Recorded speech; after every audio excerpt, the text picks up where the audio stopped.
Have you ever met someone who said all the right things, but somehow left you feeling uneasy? They were friendly. They remembered small details about you. They told you how much they respected you. Maybe they even said, "You can always count on me." And yet, every time you walked away from them, something felt off. You couldn't explain it. Nothing they said was obviously wrong. They hadn't openly insulted you. They hadn't done anything dramatic enough to justify leaving. But your body seemed to notice something before your mind was ready to admit it. Then there are people who are the exact opposite. They aren't especially charming. They don't always know the perfect thing to say. They may even seem a little blunt at first. But over time, you begin to trust them. Not because they constantly promise to be there, because they are there. They show up. They remember. They take responsibility. They behave the same way when nobody is watching. And slowly, without needing to convince you, they make you feel safe. This is one of the most important truths about human relationships. Words can create an impression, but patterns reveal a person. The problem is, most of us are much more vulnerable to words than we realize. We want to believe the apology. We want to believe the promise. We want to believe that this time will be different. So when someone says, "I've changed," we focus on the sentence instead of asking whether anything in their behavior has actually changed. When someone says, "You matter to me," we hold on to those words, even if their actions repeatedly make us feel unimportant. And when someone hurts us, then gives us a convincing explanation, we sometimes treat the explanation as evidence of growth. But an explanation is not a change. An apology is not a pattern. And intention is not the same thing as behavior. This doesn't mean everyone who disappoints you is manipulative. People make mistakes. They forget. They become overwhelmed. They sometimes behave badly and genuinely regret it. The goal is not to become suspicious of everyone. The goal is to stop letting one emotional moment erase months of evidence. Because the most revealing information about a person is rarely found in what they say during one important conversation. It's found in what they repeatedly do, when they're tired, when they're frustrated, when they don't need anything from you, when they have more power than the person standing in front of them, and when admitting fault would cost them something. Those moments matter because performing kindness is easy when life is comfortable. Character becomes visible when kindness becomes inconvenient. Anyone can be generous when generosity earns admiration. Anyone can be patient when nothing is testing them. Anyone can promise loyalty when loyalty costs nothing. But pressure removes the script. It reveals what a person returns to automatically. Do they take responsibility or search for someone to blame? Do they become curious during conflict or immediately try to win? Do they treat people with respect only when those people are useful? Do their apologies lead to different behavior or simply reset the same cycle? You don't need to diagnose them. You don't need to call them toxic. You don't even need to confront them immediately. You simply need to notice, because repeated behavior is information. And once you stop arguing with that information, relationships become much easier to understand. The person who repeatedly cancels at the last minute is giving you information. The friend who only calls when they need something is giving you information. The partner who apologizes beautifully but repeats the same betrayal is giving you information. And the person who quietly shows up without making a performance out of it is also giving you information. The question is not whether people reveal themselves. They do.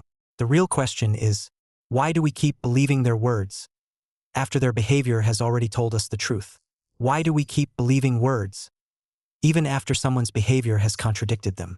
Because words give us something patterns often don't. Immediate relief. Promise can calm anxiety in seconds. An apology can make conflict feel temporarily resolved. A beautiful explanation can turn confusion into a story that feels easier to accept. And human beings are deeply drawn to stories.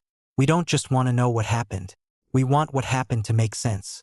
So when someone hurts us and says, "I was under a lot of pressure," our mind starts building context.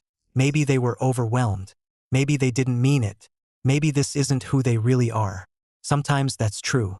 But sometimes, understanding someone's behavior becomes the very thing that prevents us from responding to it.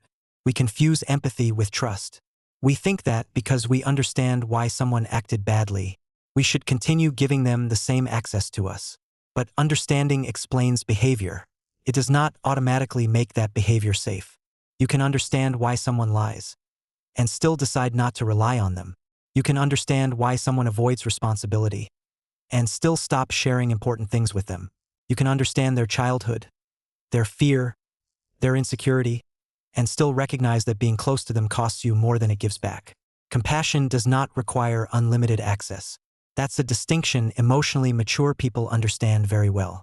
They don't ask only, is this person good or bad? That's too simple. Instead, they ask more useful questions. How much trust has this person actually earned? What kind of access can they handle responsibly?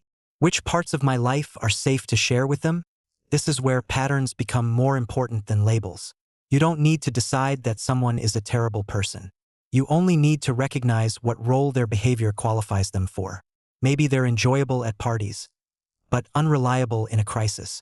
Maybe they're fun to talk to, but unsafe with private information. Maybe they're kind when things are easy, but cruel when they feel embarrassed. Maybe they're deeply caring, but incapable of handling conflict without disappearing. People can have good qualities and still be the wrong person for certain kinds of closeness. One of the biggest mistakes we make in relationships is treating every connection as if it deserves the same level of access. It doesn't. Trust should be specific. Someone may have earned the right to know what movie you watched, but not what you're afraid of. They may belong in your social circle, but not in your inner circle. They may be welcome in your life, without being allowed to influence your most important decisions. This isn't cold. It's discernment. And discernment becomes easier when you know what patterns to watch. The first is how someone behaves when there is a power difference. Watch how they speak to waiters, receptionists, customer service workers, people who cannot offer them status, people they don't need to impress. Someone who is charming with powerful people, but dismissive toward everyone else, is not consistently kind. They're strategically kind. That difference matters, because eventually, there may come a moment when you no longer have something they want, and the way they treat people beneath them today may become the way they treat you tomorrow. The second pattern appears during conflict. Conflict does not destroy healthy relationships. It reveals how healthy they actually are. When tension rises, does the person stay curious? Can they hear something uncomfortable without immediately attacking? Can they separate your criticism of one behavior from a total rejection of who they are?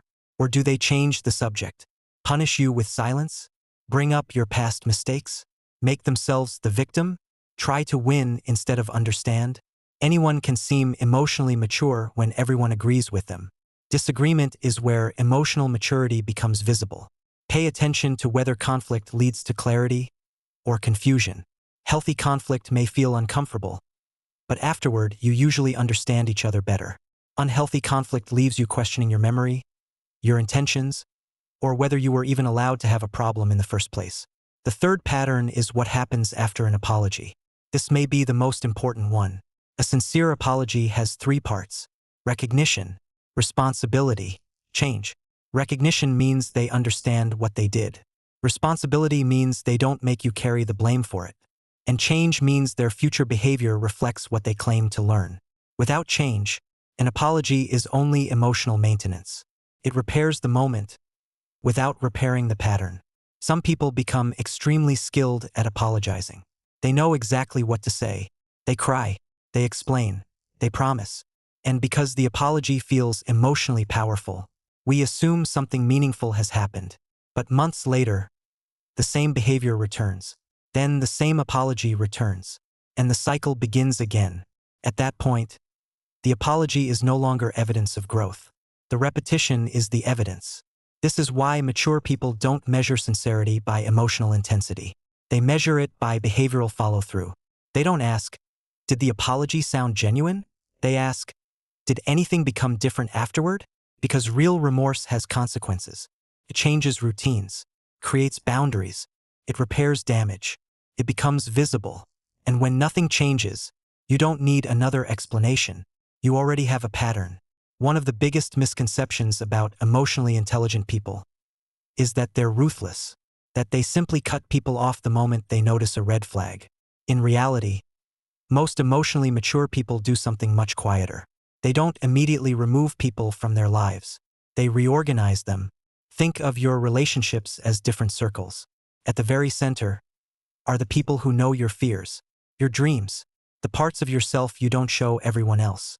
The next circle might include close friends, then coworkers, then acquaintances, then people you simply enjoy talking to from time to time. The mistake many people make is assuming everyone deserves access to the center. But emotionally healthy people understand something important. Access is earned, not requested, not assumed, earned. This doesn't work cold. It happens because trust is one of the most valuable resources we have. Imagine giving every stranger a copy of your house key. Most people would never do that physically. Yet emotionally, many of us do exactly that.